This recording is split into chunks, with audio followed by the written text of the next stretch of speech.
El Jueves Santo hemos reflexionado sobre la presencia real de nuestro Señor Jesucristo en la Eucaristía. Allí hemos dicho que la Eucaristía no es simplemente un signo o un símbolo como lo es el cartel indicador de animales sueltos al costado de la carretera o la bandera de algún país. Ellos son signos. Por el contrario, Jesús está verdadera, real y sustancialmente presente bajo las apariencias del pan y del vino. Esta doctrina, en su raíz profunda, es un tanto extraña a muchas personas, incluso dentro de la Iglesia, a pesar de que todo está ahí en el impresionante discurso de Jesús en Cafarnaúm, capítulo 6 de San Juan. El Señor da un discurso en Cafarnaúm y la gente viene a causa de la multiplicación de los panes y los peces. Pero viene también porque estaban fascinados con Jesús. Allí Él les dice, trabajad no por el alimento que perece, sino por el alimento que perdura hasta la vida eterna. Luego se los especifica, yo soy el pan vivo que ha bajado del cielo. Si alguno come de este pan, vivirá para siempre. Momento en que la multitud entró en desacuerdo con Jesús. Y es muy importante entender por qué entran en desacuerdo con el Señor. Si dijimos que venían fascinados, lo seguían porque lo querían. Pero acá entran en desacuerdo con el Señor. Para un judío del primer siglo, es difícil entender algo más problemático y francamente más desagradable que lo que acababa de decir nuestro Señor Jesucristo. En todo el Antiguo Testamento existían muchos tipos de prohibiciones contra el consumo de carne animal con su sangre. Esto debido a que la sangre era vista como aquello que da la vida y la vida pertenece a Dios. Comer carne era como comer la vida de Dios, por supuesto, ¿no? Comer carne animal con su sangre era como robarle la vida a Dios y por eso estaba estrictamente prohibido su consumo a un judío. Y aquí está Jesús hablando a una audiencia eminentemente judía y les está sugiriendo no ya comer carne animal con su sangre, sino su propia carne humana con su sangre. Vemos así la razón por la que Juan nos dice que los contemporáneos de Jesús se resistían al oír tremenda barbaridad y discutían entre ellos diciendo, ¿cómo puede éste darnos a comer su carne y beber su sangre? Si estamos en la mente de un judío, vamos entendiendo por qué se resistían de este modo. La mente de los judíos presentes se resistía a aceptar lo que decía Jesús porque sabían que no estaba hablando en un sentido figurado, como cuando dijo, yo soy la puerta, yo soy el pastor o el camino. Aquello era figurado. La gente no le dice, ¿cómo que eres una puerta, un pastor o un camino? No hubo problema en aquel momento porque estaba hablando en forma figurada. Pero aquí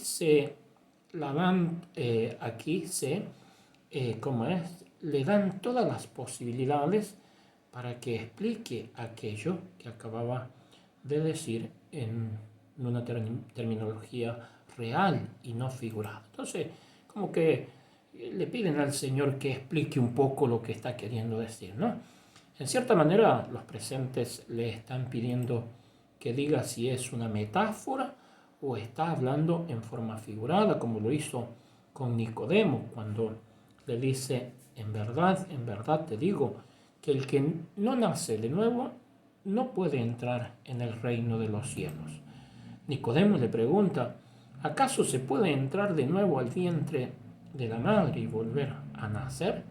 Jesús no le dice exactamente es lo que te estoy diciendo. le aclara y le hace saber que está hablando en una manera figurada. Es decir, al igual que con Nicodemos, aquí se le da la oportunidad a Jesús que explique lo que acababa de decir, que era tremendamente fuerte al oído de los judíos presentes. Pero Jesús, en vez de explicar, intensifica su lenguaje y lo hace aún más crudo. El verbo griego que viene utilizando hasta ahora es phagein, que indica el modo normal en que los humanos comemos. Pero para enfatizar más la realidad de lo que acababa de decir, comienza a usar un nuevo verbo, un verbo diferente, trogon, que significa mascar, rumiar, como lo hacen los animales. Y les dice, en verdad os digo, que es un lenguaje bíblico para afirmar lo que está por decir, o para afirmar que lo que está por decir es muy importante. Que si no coméis la carne del Hijo del Hombre y no bebéis su sangre, no tendréis vida en vosotros. Porque mi carne es verdadera comida y mi sangre es verdadera bebida. Ya lo dijimos, el verbo griego detrás de las palabras de Jesús es trogón, que no indica como uno esperaría comer en el sentido normal en que los humanos comemos. El verbo utilizado indica mascar, rumiar, como lo hacen los animales. Los judíos oyentes no podían estar más desconcertados con el realismo del lenguaje de Jesús. Al menos que mastiquen, que rumien la carne del Hijo del Hombre, no tendrán vida en vosotros, les dice Jesús. Es decir, no se bajó del caballo, no les dijo, chicos, bueno, voy a cambiar el lenguaje. No, lo enfatizó, lo marcó más fuerte. Dice San Juan, quien estuvo en ese momento en Cafarnaúm cuando Jesús daba este discurso, a partir de ese momento muchos de sus discípulos dejaron de seguirlo. Y si estamos en este momento en la mente de un judío, entendemos por qué dejaron de seguirlo. Y Jesús, mirando a los apóstoles, no sin asombro, los interrogó, ¿vosotros también queréis iros? Y Pedro, tomando la palabra en nombre de los 12, dijo, Señor, ¿a quién iremos? Solo tú tienes palabras de vida eterna. Vemos la valentía también de los apóstoles, porque ellos entendieron como entendía la gente que estaba allí presente, como entendían todos los judíos, así lo entendieron. Y los apóstoles se quedaron con Jesús. ¿Cuántas veces nosotros, por una mínima cosa, nos vamos de la iglesia? Y fíjense acá, un discurso tan fuerte de Jesús, ellos se quedan. Esa es la base bíblica de la presencia verdadera, real y sustancial de nuestro Señor Jesucristo en la Eucaristía. Ahora, si usted todavía está confundido preguntándose ¿cómo puede Jesús ser tan así, tan duro? Considere el poder de la palabra o el poder de las palabras. Nuestras palabras, nuestras insignificantes palabras, pueden ser enormemente poderosas. Pueden describir la realidad, pero también pueden afectar la realidad. Si alguien con mucho poder nos dice algo que nos anima, eso podría cambiar nuestra vida para siempre. Porque la palabra tiene poder. Pero también si alguien nos critica, nos ataca o debilita nuestra confianza especialmente, puede hacernos un enorme daño, cambiando nuestra vida para mal para siempre. La palabra tiene poder. Conozco personas de 70 años que todavía están impactadas por palabras que se les dijo cuando eran aún niños. Palabras negativas, por supuesto, ¿no? Es decir, nuestras palabras pueden cambiar la realidad. Si yo digo a alguien, estás detenido, estaría bromeando, o se podría decir que he perdido la razón y mis palabras no tendrían efecto en la realidad. Pero si un policía dice, estás bajo arresto, te guste o no, estarías bajo arresto. Las palabras no, pero las de policía sí, porque las palabras de policía tienen poder. Porque sus palabras tienen poder de modificar la realidad, de estar sin arresto, pasar a estar en arresto. Si el árbitro en un partido de fútbol te dice, estás fuera, te guste o no, estarás fuera del partido.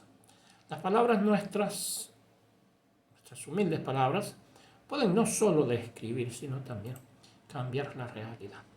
Ahora pensemos en la palabra divina.